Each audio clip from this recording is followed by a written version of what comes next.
Hey, sorry for the interruption, but we wanted to let you know that this week's episode is brought to you by Spotify for Podcasters. Really cool app. Josiah and I use it for every single show that we bring to you every week. You can edit podcasts right from your phone or computer, so you can start creating as soon as you log into the platform. You can easily distribute your podcasts to Spotify and everywhere else the podcasts are heard, just like we do every single week. You can also create video podcasts on Spotify, which is really cool. And of course, you can earn money like I'm doing right now by including ads and even podcast subscriptions. And best of all, it's totally free. There's no catch. We really love it. We use it every single week. So we encourage you to go download the Spotify for Podcasters app or go to www.spotify.com/podcasters to get started. All right, let's get back to the show.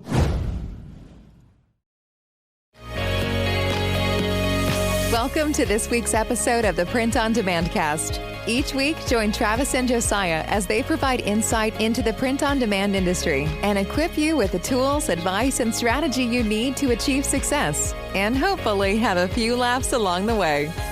Now, on to this week's show.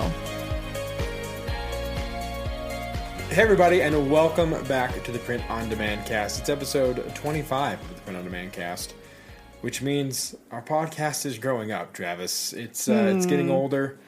And so cute. It hasn't quite left the house yet, but it's getting older. It'll get there.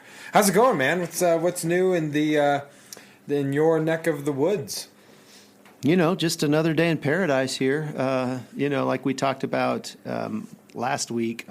We're actually recording this a day after our last podcast released, and so my staff, all of my production staff, is still out on quarantine and will be until Monday. So we're still, kind of in the midst of, all hands on deck, and sure. But we're getting through it.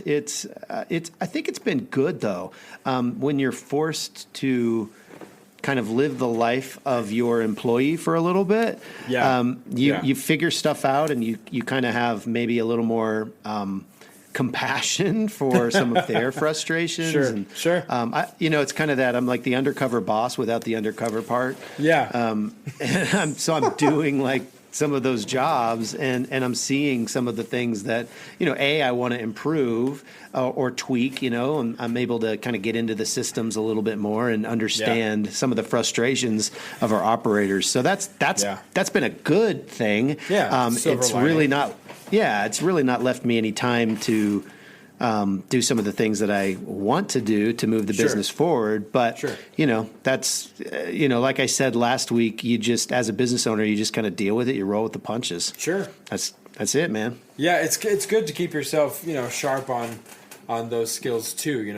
We talk about here, Jason and I always talk about how it's good. So when employees are like, well, it's not possible to do, this many prints in an hour. I don't know what you're talking about. It's like, okay, well, I'll work with you. And if you keep yourself sharp enough, you can kind of, keep that bar of performance where it's at, because you're able to also attain that, the productivity of it. Yeah. And on our end, one of our production guy is he's out with tooth pain, which is obviously awful. He's got like an infection. He's on painkillers, and he's laid up and not exactly coherent. He's supposed to be back today, and he called and he's like, listen, I am not cognizant. And we're like, hey, okay, just stay home. So we've had to fill in as well. Same thing. It prevents you from working on the business when you're working in it, but it's just part of the grind. It's part of the deal, man. Sometimes you just have to get in there and get your hands dirty all over again, and it's part of the gig. So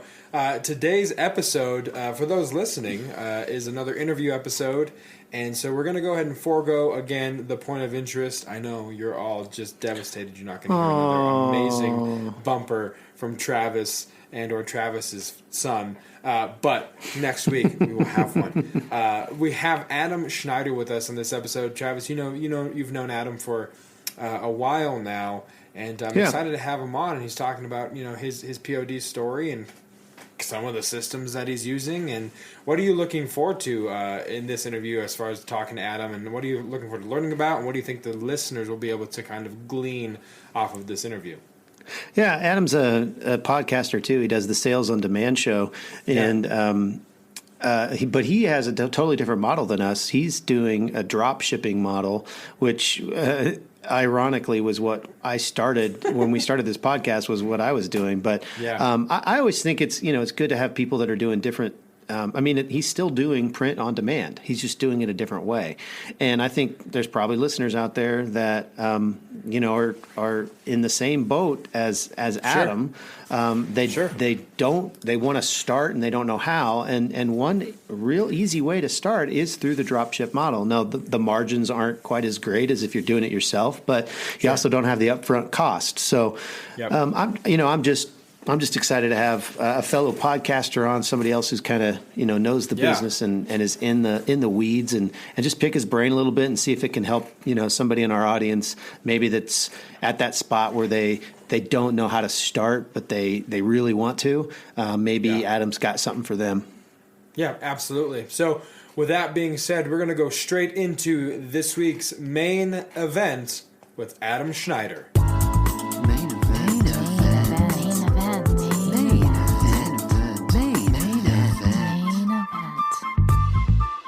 All right, everybody, we have Adam Scheider with us here for the 25th episode of the Print on Demand cast. We've made this joke numerous times already tonight, but our podcast can rent a car. So Adam is here to help us celebrate that moment in Print on Demand cast history. We actually just were interviewed by him on his show, and so we'll be sure to drop the show notes, link in the show notes rather, to that. But now we get to kind of reverse order, and we're going to interview him. So Adam, thanks so much for coming on the show. How's things going? And fill everyone in that's listening as to who you are and some of your backstory, and then we'll kind of get into the details after that. Well, thanks, Josiah and Travis. I really appreciate you guys being on here with me. So I am a host of a podcast called The Sales on Demand Show, and you guys will be episode 96, I believe, if my count is correct. Nice. But I'm just a retired law enforcement officer. I mean, I worked for the band for a long time, and started off in the Army, and I wanted to be a cop so bad. I actually graduated from Bible college, if you can believe it. So I think I have something in common. We've tried to start a church. There's all kinds of history there. And then for some reason I got it in my head. I was like, I want to be a cop. And then, so I got into that field and I did 15 years of that. And oh my gosh, along the way, yes. So I didn't even know that you could sell things online until 2017. The whole idea of selling online, I knew there was people doing things online. I was vaguely aware that the internet had, millions and millions of people interacting, but I was more concerned with, the physical existence around me. We're trying to run a farm. I was trying to sell lamb. It was a hard life, We had frozen pipes in the winter. My wife talks about those days like it was like we were living in Russia in the, in World War II. And I'm like, it wasn't that bad. And she's like, it was pretty bad. Okay, yeah, it was pretty bad. But, all of that's behind us now. In 2017, I was listening to a podcast, a guy named Tom Woods, who is a wonderful libertarian podcaster. And he dropped this thing about, hey, you can sell these coffee mugs on Amazon and Etsy. Just, print on demand, just make these simple designs and post. And I was like, really? Okay. Sure. So my thought was, I'll just listen to, I'll hear about it and I'll just figure it out on my own. So no, I was not ready to figure anything out on my own. So I did join the training and joined someone named Rachel Rafay. She is currently my mentor and basically kind of like an employer of mine. Oh, nice. I'm one of her coaches for her program. But I didn't know anything. I didn't know what FBA meant. I was like, what's conversion? So I had to just go through all of this, and it was a slow start for me. So, got my Amazon account, got Etsy open, and just basically started fumbling my way through selling, while at the same time trying to do a bunch of other things, make my farm work. And I was working probably, 5 or 6 different jobs. And then I realized that print on demand was the only thing that was really making me money. So I thought I better focus on this. But the trouble is when you're trying to make cash now, it's hard to focus on something that is more of a long-term play. And I thought, I can't take the money, the profits from this. I need to reinvest and make this into a long-term thing. So I did that for probably the first 2 years. And I just basically reinvested my profits in my own education. Mm-hmm. And I got pretty good at it until the point where I could just kind of just let the business run itself, and I would just add a few products every now and then. And then at Christmas time, of course, you're busy filling orders and answering customers' emails and stuff. But it was never anything that was really overwhelming to the point where I was like, I have to quit my job and do this. Right. But then came the year of our Lord, 2020. And man, did 2020... It was a curveball, and it didn't feel like a year from our Lord. That's for sure. No, it sure didn't. I mean, I just remember all the jokes we were making about 2020, like, 2020's coming. I have 2020 hindsight 2020 now. vision, Like, 2020 vision. That was the joke, and I just remember making those simple jokes and thinking that 2020 was going to be the year of the flying car or something like that. Like, can you imagine? Just being hopeful about 2020 like that. So at the beginning of 2020, I had it in my head. I was like, I'm applying for a police service. I'm going to be a big city cop again. I want to do the grind thing and get in there and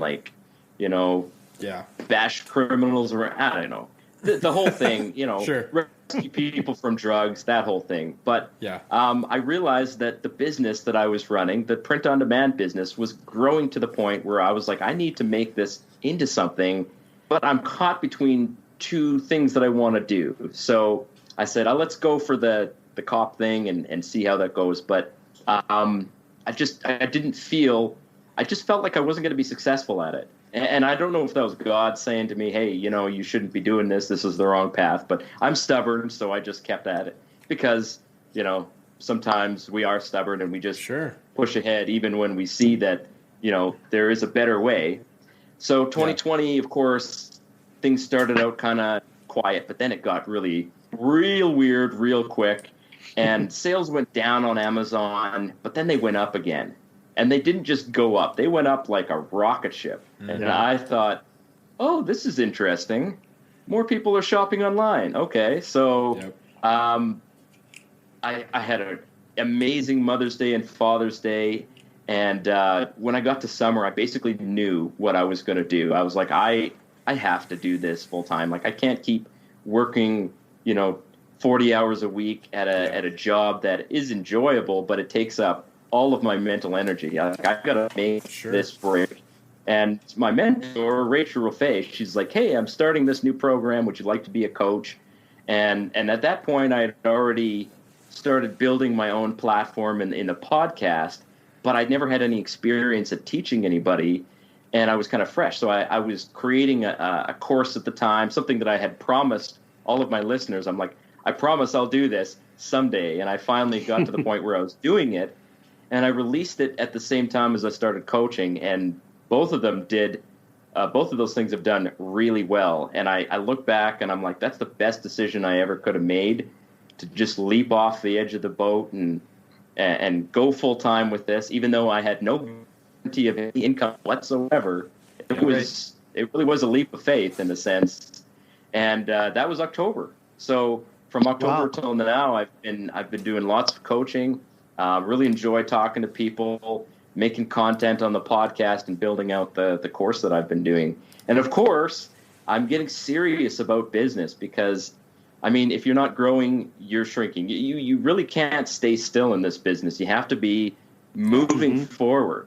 Yeah. So I'm sure you guys completely understand. Like, you guys are looking for new place to sell. You're targeting Walmart, and you're growing your business in that way. So I decided, I've got to get serious and start growing everything that I do. But I've come to a point where I'm like, I need to start handing things off to some people, and building a team is my next challenge.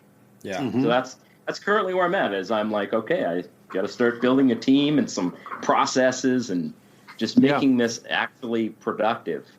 Yeah. So Adam, you have a little bit of a different business model than Josiah and I do, and I think that's one of the reasons we really wanted to talk to you. You're doing the drop ship P.O.D. model, which is, I mean, when we started this podcast, I was actually doing that, but I've got my facility now. But I kind of want to hear you use a company called GearBubble. And I know Rachel Raffay is kind of tied in with them somehow, and has some relationships there. And can you tell us a little bit about GearBubble and how that whole thing works, and how you've seen it grow and how you've grown with it? Absolutely, yes. So GearBubble is a print-on-demand supplier, and they are one of the bigger ones. Printful, obviously, everybody knows Printful, and they're good. They're a good quality company. GearBubble is making inroads with Facebook ads. That's really what Don Wilson designed it. He's the founder and owner of GearBubble, and basically kind of a friend of mine too. We actually met in person in Las Vegas a couple of years ago. But basically what GearBubble does is that you sign up with them. It's free to sign up, and you can integrate with the marketplaces. So you can integrate with Shopify, you can integrate with Amazon, Etsy, eBay, which like you said before, eBay was kind of a loss for me, so I gave that up. Amazon and Etsy are the ones that make me the most money.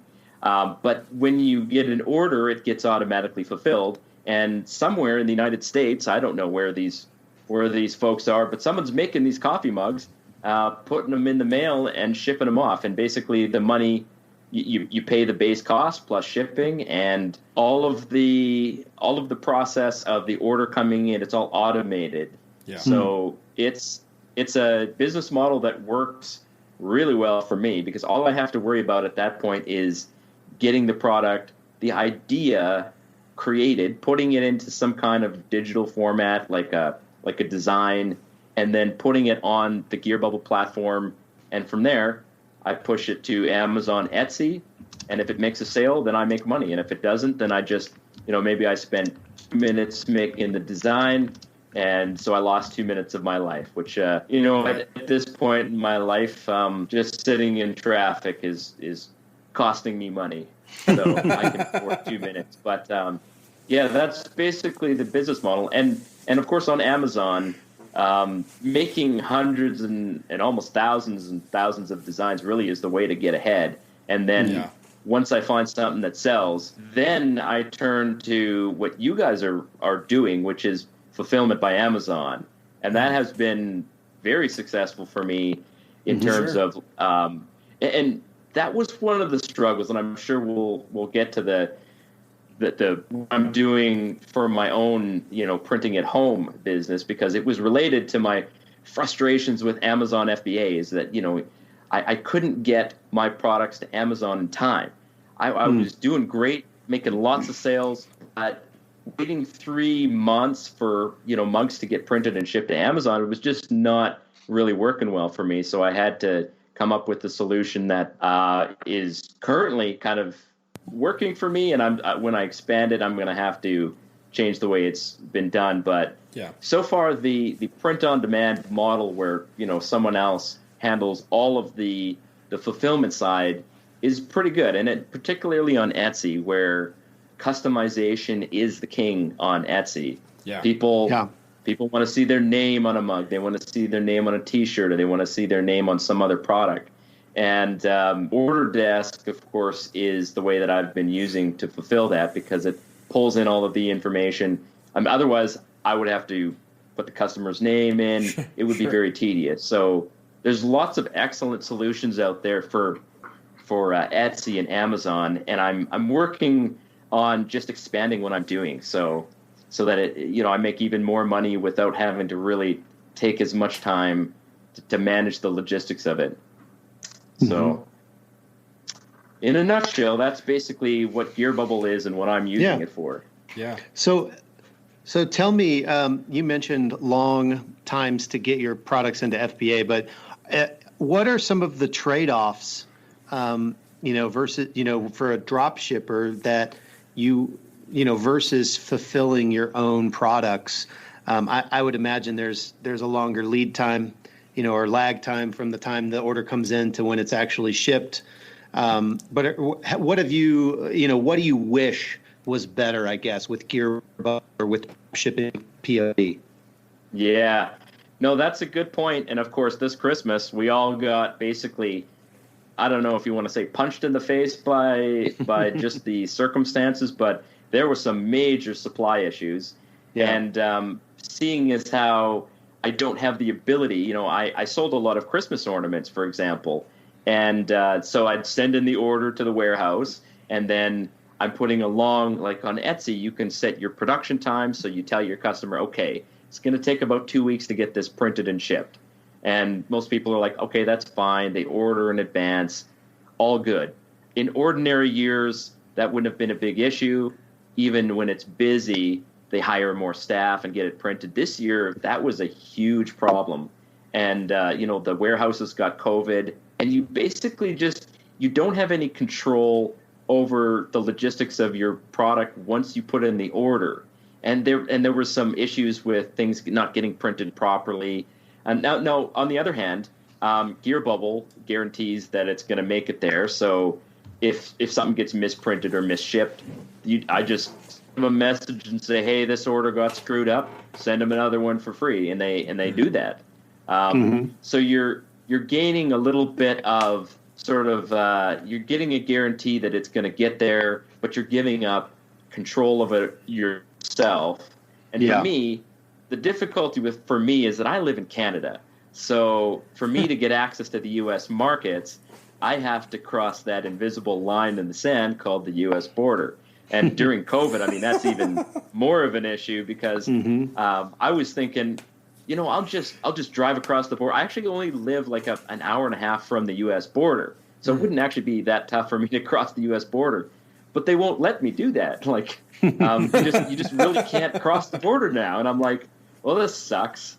So I'm relying on, U.S. suppliers to get products to U.S. customers in a timely fashion. So it allows people like me who don't live in the United States to sell to Americans, and then, of course, even to people overseas. So I make lots of sales to Australia.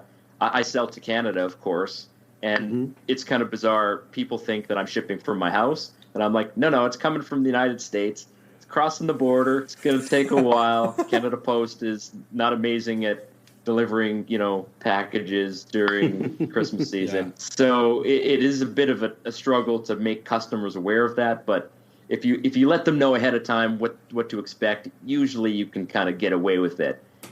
Most of the time. There are cases where it's like, okay, now I do have to refund you because it's been 6 weeks and you haven't seen that package. So I'm going to have to refund you on that one. But cost of doing business. So that's one of the struggles for me. Being not in the United States, it was the only option for me to get started. And it is the easiest way for people to get started doing print on demand. You literally just need, a couple bucks to open an Etsy store and start some listings, and you can just start selling immediately.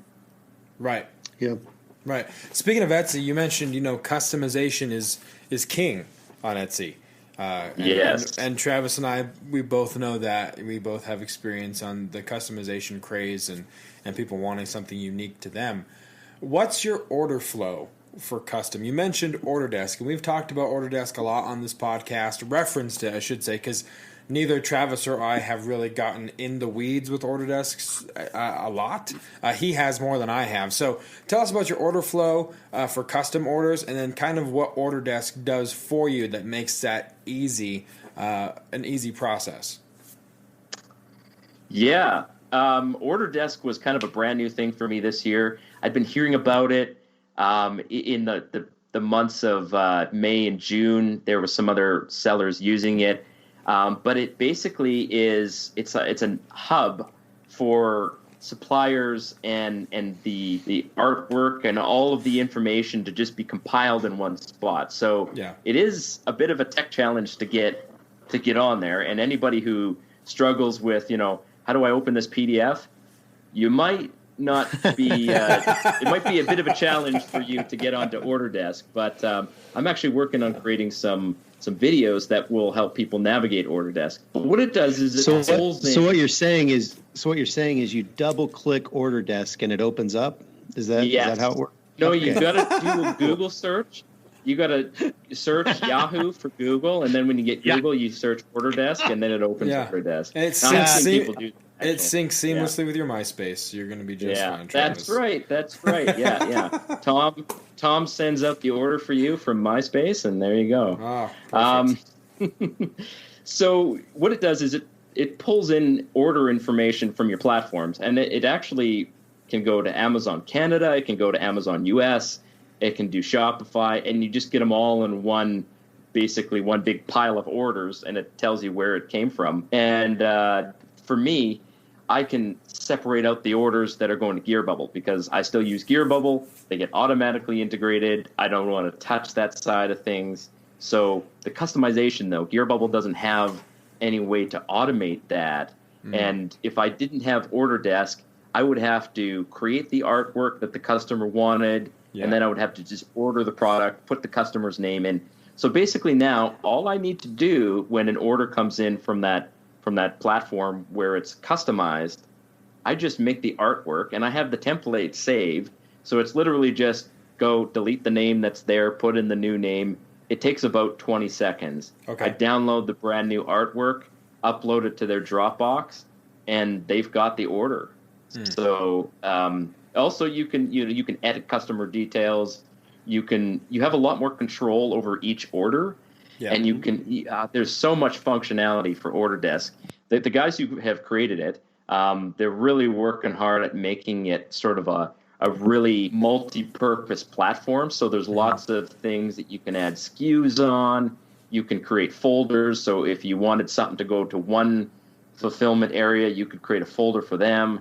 You can create other folders for. It's a lot of functionality that I don't really need right now, but I can see where other people would use it. Yeah, it seems pretty robust. I think. I've gotten into with what we're doing here. It seems like it would be a good solution. But again, I get into it and I see all the things that it can do, that I almost get like analysis paralysis or some form of that. And I'm like, well, I'll come back to it in another week when I feel like I can comprehend what the hell I just read. So, but it does seem like a really awesome solution for sure. I was just going to say, I was actually literally reading about it today because I'm looking to use it on the other end because as a fulfillment partner, you can basically create, their top tier, I think it's their Pro or their Plus or whatever it is, you can create stores, and you can create an unlimited amount of stores for your clients. And all of those stores will then funnel into like the parent store. So all of my fulfillment partner clients will basically, I'll give them an Orderdesk store, and they can tie in their Etsy and their Amazon and their Shopify and all their, whatever. And anything that comes in, they'll be able to manipulate it just like you were talking about, Adam, and upload their custom art or whatever. And then it'll flow into my parent fulfillment Orderdesk, and then we'll use that to fulfill their products. When we ship it, it'll push back the information back to their channels and tell the the Etsy and the Amazon. It'll send the tracking right back down the line. It's really cool. So I was just looking at that, and I'm pretty excited to get started with that. There's just a few more I's I need to dot and T's I need to cross before we go down that road. But it's a very robust software, and we're excited about using it in our business. And I'm glad that it's working out for you so well. That's really cool, man. Yeah. No, you nailed it. That's what Custom Happy has done. I use Custom Happy, which is just a warehouse in the United States that's owned by Rachel as the fulfillment for my products. And they've set up their store like that, so it's branded with their logo and everything. And you got to let me know when you get yours set up, because we might have to chat about fulfillment. Yeah. Sweet. Yeah. That'd be great, man. Hey, so speaking of, fulfillment, you have recently entered into a little bit of a new territory, Adam. I heard I saw on Facebook that you decided you were going to start pressing your own coffee mugs. So welcome to the family, first and foremost. Why don't you kind of tell us your experience with that so far? How's that gone for you? Yeah. Well, I'll tell you what I went through my brain when I was thinking about. I thought about this originally because shipping to Canada was such a pain because it had to cross the United States border, and I thought, wouldn't it be great if I could just print my own Canadian orders and ship them out? Now, I don't actually do that now because printing individual orders is actually a little bit more difficult, especially when I don't have any real workflow. But FBA does exist in Canada. So in part of my brain, I knew that was real. And I thought, is there a way for me to get products to Canada's FBA without having to bring them back across the border? And I just kept spinning that around in my head over and over and over again. And finally, I did a bunch of research and I was like, okay, what kind of, printer would I need? Where do I get the mugs? And it just looked like it was going to be really hard to do, until I found a local supplier, which for me, local is, in Canada, anything that's 2 hours away is local, right? So we got these long straight roads here. So I was like, oh, it's only an hour away, the same city that my church is in. So I basically ordered all of the supplies from these guys. It cost me a couple grand Canadian dollars, so it's maybe like $30 US. To get all this stuff, and I brought it home, and I'm like, all right, let's try this. Let's just see what I can do with this. And I started with one box of mugs, and I was like, I'm sending this to Canada FBA. Let's see how it's going to do. Nice. And I did do a little bit of research on Canada's FBA. You go and look and see what's selling. And, of course, our marketplace is like 5% of the United States, so it's not huge. But the United States, it's a big marketplace, so even 5% of that is not nothing. And I thought, okay, well, basically Canada is where the United States was 5 years ago in terms of saturation. So, even the things that I wouldn't be able to compete with in the United States, I could probably compete in those niches here without really trying too hard. So I sent in like 6 units of 4 different designs. And they've started selling. So nice. I was like, sweet, it works. And then, of course, the other thing was that I really, really wanted a solution for my FBA in the United States. And I even debated opening up my own FBA warehouse. And that's still something I've, toyed around with. But what am I, Adam? I know, right? I know. Come on, bro. Yeah. So it's something that's in my head, but I'm not focused on it primarily because I've recognized now, you can't take all the paths. You got to find one that you're really good at and travel that path. So at the time being, I am just a solo guy printing my own FBA products in my basement, but it's been interesting and it is kind of fun to do it. I guess I don't have to do it, but I do it because I enjoy it. I wanted a little bit more control over the packaging and the speed of sending products. And I can get my products into Amazon basically checked in within a week and a half, which is unheard of for ordering coffee mugs. And I had another supplier in the United States, but they were just putting the mug inside this flimsy cardboard box. And it was basically Amazon was taking a baseball bat and just, they're just pre-smashing them all in advance. You know how Amazon does. I know you guys have worked a lot with your packaging to make it really secure. And I don't blame you for that one bit because Amazon is brutal with, especially at Christmas time. You can kind of get away with it for the rest of the year, not putting it in secure packaging, but at Christmas time, that sucker is going to be in a lead-lined box or it's going to come in pieces. So yeah, they treat it like TSA putting luggage into an airplane. They just pretty much. The slingshot goes and they just fire it in the air, and if it takes it into the truck, that's great. Yeah, exactly. So that's awesome. Hey, I actually had a question. Yeah, no, go ahead. I was going to ask you guys. I know that you're using some pretty sturdy packaging. I think you said that you're using like 7-inch square boxes. Did you experiment with other sizes, and what did you find with that? I've experimented with every freaking box that would fit a coffee mug in it. Quite literally. Yeah. I've done everything from the single-sided, just nothing protecting it, to do FBA, thinking in my vast wisdom, I thought, oh, well, Amazon, if they send it to the customer and it breaks, it's their fault. Wah, wah.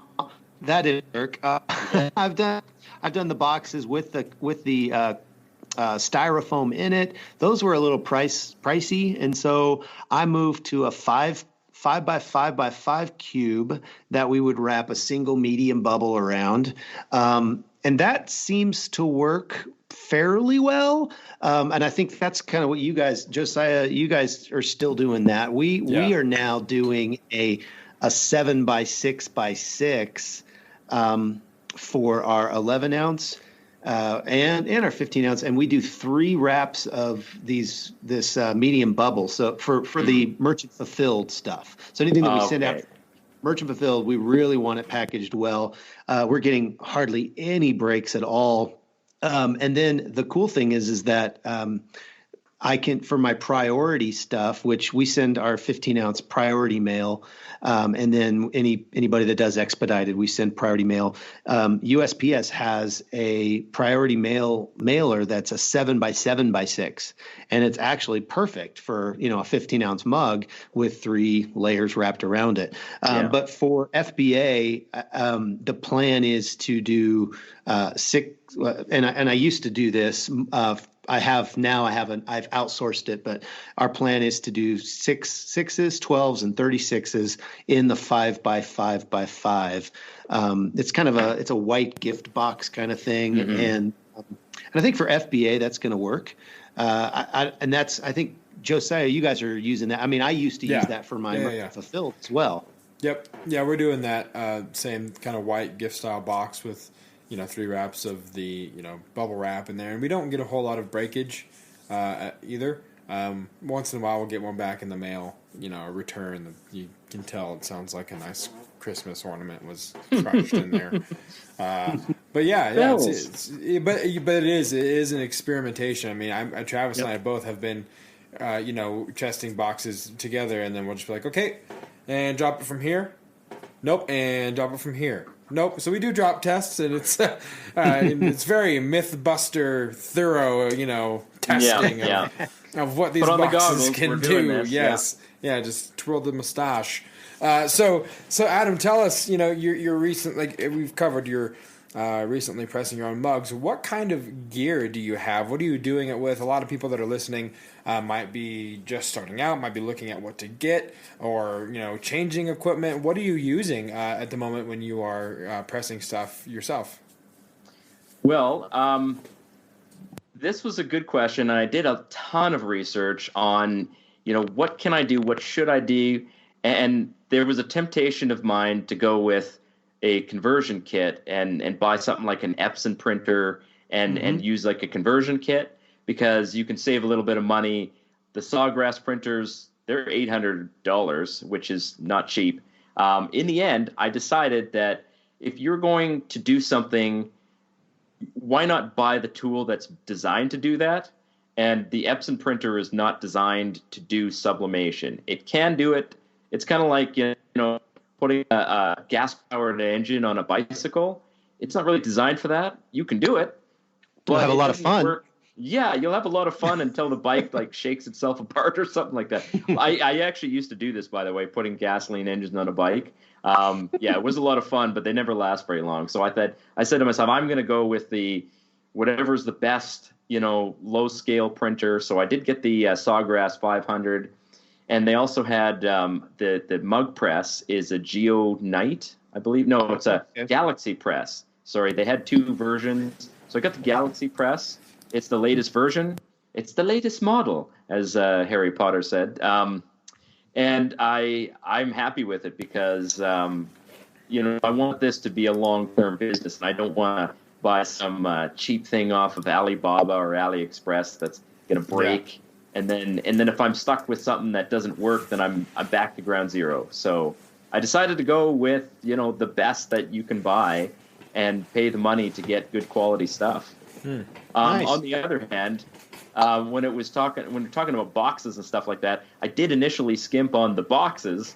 I was trying to find something that was going to fit 36 units into a box, and so it was a bit of a math problem to get how many can I get in there, and how well can I protect it? So my first shipments went out with 0 bubble wrap on them whatsoever, and I'm like, please God, let those survive. They're somewhere out there, and they're in God's hands now. So we'll see how they do. I mean, and of course, getting started, I misprinted a bunch of mugs. You got to figure out the time and temperature. So it was almost like a new experience for me, going back to school and learning how to do something that I've never done in my life, is printing mugs or printing any kind of product. And it was exciting. It was exciting, even though, there was some breakage involved, literally, dropping a mug on the ground, it shatters, and then you got to sweep that sucker up. But I was excited about it, and I did it more for the experience than because I really had to do it. But it was going to be part of my future business model, so I thought I better learn this now so that I can know how to do it and make it work really well. That's cool, man. That's exciting because I remember I literally have cases of mugs that are like burnt because what I did, I didn't buy a great press. I bought a cheapo, on eBay that was, literally drop shipped from China. And it was a dual mug press, so I could do 2 at a time. I thought, ooh, this is going to be great because I could do 2 at a time. The problem was their heat elements would just burn out, and they weren't accurate. And so what would happen was eventually these heat presses would just start burning mugs left and right, and then I'd have to wait and get another one. And so I think I went through 5 of those before I finally bought a decent press. So kudos to you for starting out on the right foot, man. That's smart. And I had the Epson and I converted it, and then I eventually got the Sawgrass. At that time it was the 400. Great freaking machine. And I'll tell you what, the difference between that Epson and the speed, it was so slow compared to that Sawgrass. So, right there, I immediately increased my production speed. So that was beneficial. Had I known that at the beginning, maybe I would have, made the decision that you did. So Adam, you've got a P.O.D. course. Along with your podcast, your Sales on Demand show, and you recently released that. Probably what fourth quarter last year you released that, or why don't you tell us a little bit about that course and maybe some of our listeners want to go with a drop ship model and maybe this is kind of a match made in heaven. Mm-hmm. Well, this was something that I had in my brain for a long, long time. It was actually one of the things that inspired me to start the podcast. I just had all of this, stuff inside of me. I love talking about business, and I love talking with people about business. But even if it's just me on the podcast, I was just filled with all of this. I need to talk to people about this and start basically educating. So for the first 2 years of the podcast, it was just free content every week. I'm putting it out there. You use it as you see fit. And someday I'll put this into a course package and we'll sell it. And I always told people, I'm going to put this out on a course, video training, lots of documents to help you, customer service scripts, all that kind of thing. I'm like, okay, now I'm actually going to do it. And when I realized I was about to leave my job in October, I was planning this in August. I'm like, I got to get on this because this is going to be an important part of my future. And I approach this from a beginner perspective. I have, I've basically taught my entire family what print on demand is. My brothers are doing it. They're part of the course. They're part of the training. Nice. And it does become a family thing pretty quickly, as I'm sure you understand. Yes. Yeah. So my daughter and my wife were here on Monday boxing mugs because all of my staff was out with COVID. So I called them and said, I need your help. Yeah. Yeah, totally. Family thing. Yeah. My focus was, getting people who are kind of solo people, getting them up to speed, teaching them how Etsy works and how Amazon works, helping them open up their account. I used, of course, GearBubble as my primary fulfillment, but I mean, you can use the technique with any fulfillment supply company that you want. Printful does coffee mugs too. Of course, my focus is coffee mugs, but that's because that's where I'm at it now, and that's where I have the most experience. There's still lots and lots of potential with coffee mugs. It's one of the most popular products, especially during Mother's Day and Christmas and Valentine's Day. And it's easy to create designs for that. You don't really need a graphic designer to create simple text designs for coffee mugs. It just says, I've got one that says, education is important, but skiing is importanter, which you might think, who'd buy a mug like that? Well, yes, I sold 4 of those over Christmas, and it took me literally, 0.4 of a second to create that. So, because I'm not, talented as a graphic designer or anything like that, and I'm just a solo guy with a small team right now, I needed something that was going to be something that I can run every aspect of it. And now, of course, I teach other people how to set up their own small businesses, running their little Etsy store. If you want to make $200 a month and maybe, a couple $1,000s at Christmas, you can do that. And it's very easy and cheap to do it. You don't have to have your own fulfillment center. You don't have to buy a Sawgrass printer or do anything like that. You just set up the online store, get some designs made, and start adding it to your store. And the course it's fairly long now, and it's I call it Print on Demand A to Z because I really wanted to cover every aspect of print on demand. Yeah. And I'm going to be adding a new segment pretty soon here: how to do your own printing from home. Nice. Which I thought nobody's going to want to know about this. Why would anybody want to do it at home? I was surprised. People are like, oh man, when you add that, make sure you let me know. I love to do that. So I'm going to be adding, I've got all of my little workflow around me. And of course, I'm still just one guy. So it's pretty easy for someone to do what I'm doing versus, I'm aiming to do what you guys are doing. Of course, I'm not there yet, but it's much easier for someone to just kind of come in and do a little, just experiment with things on their own than it is to have their own large business right off the bat. So I'm targeting those people who really are they're new to this space and they just want to get started and just get their foot off on the right foot, I guess. Yeah, absolutely. That's super exciting, man. And I know that there's a lot of our listening audience that falls into that category as well. So for those that are listening that are interested, after hearing Adam talk about his P.O.D. course, we have an affiliate link in the show notes. So if you feel like that's something you want to take advantage of, you want to kind of glean some knowledge and get some insight from Adam, please make it available to you with that affiliate link, and you will not regret it. So and the other thing, Adam, too, listening to you talk about wanting to expand, the cool thing is about like the designs you have now for all of the mugs you're doing. It's super easy to just repurpose those for shirts and every other kind of item. So you're doing a lot of work for mugs, but that work will pay off again because you're going to be able to use those assets on a plethora of items. So that's super, super exciting, and I look forward to when that time comes, having you back on and you updating us about how you're selling shirts now and how you figured out that whole system, and it's going to be super exciting. But I wanted to thank you not only for coming on the show, but you mentioned in the beginning your military service and serving as a police officer. So thank you on behalf of myself and Travis and listeners for your service. I know it's not being a police officer isn't always the easiest gig, especially in 2020. So thank you so much for that as well. And thank you for taking time to come on the show and tell us a little bit about your story.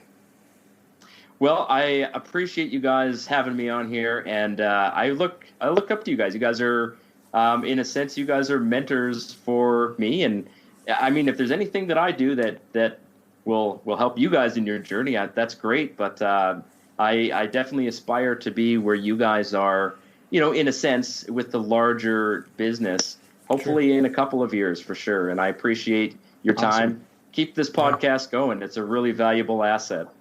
Awesome. Well, thank you so much for joining us, and we look forward to having you back again to update us down the road.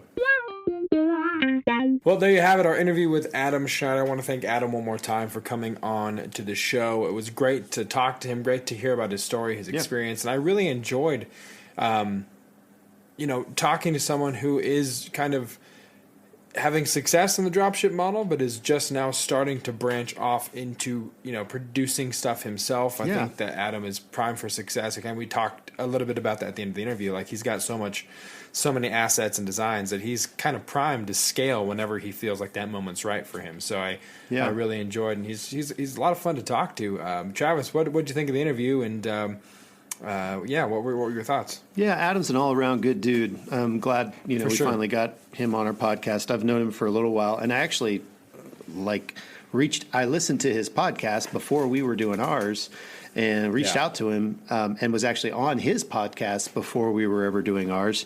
He's just a good guy that is trying to do things the right way, and so I also enjoyed kind of hearing his journey, and I love the fact that he's got his own mug press, and he's going for it, man. He's got big dreams, and maybe someday he'll have a Canadian fulfillment center, and like he's hoping for, and we can use him to fulfill all of our Canadian orders.